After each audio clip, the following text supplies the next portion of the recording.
araw mga kakwa ay tuturo namin sa inyo at i-demo namin sa inyo kung ano ba ang pond preparation. So ngayon mga kakwa, nandito tayo sa loob ng fish pond para gawin natin yung pond preparation. So ngayon, unang-una namin gagawin ay tatanggalin muna namin yung mga damo na nakapalibot dito. So tignan nyo po, sobrang daming damo nito. Ito po, ang daming damo. So yun pong mga kasamahan ko ngayon ay nagsisimula na po sila. So let's go mga kakwa.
Morning mga kakwa, so nandito po tayo ngayon sa Nuisil Prawn Farm at ituturo po namin sa inyo ang tinatawag na pond monitoring. So una po ay ang pond monitoring ay kinakailangan sa araw-araw na pag-check sa pond. So every 8 o'clock in the morning, at 12 noon and 3 o'clock in the afternoon po.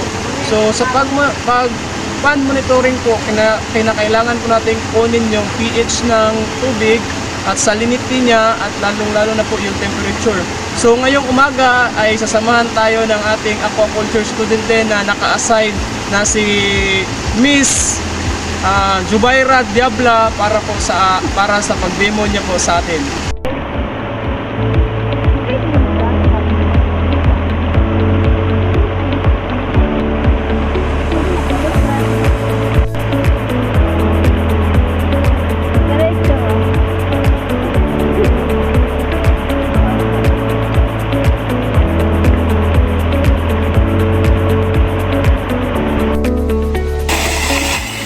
Kanina po ay tinuro namin sa inyo kung ano po ang pond monitoring, kung saan mag-check ka po ng pH, salinity, and also temperature. So ngayon naman ay dadako tayo sa ikalawa pang gagawin sa pond monitoring po. Yun po ay ang pag-check ng feeding tray kung ito ba ay consume or not consume. Tara mga aqua, let's go!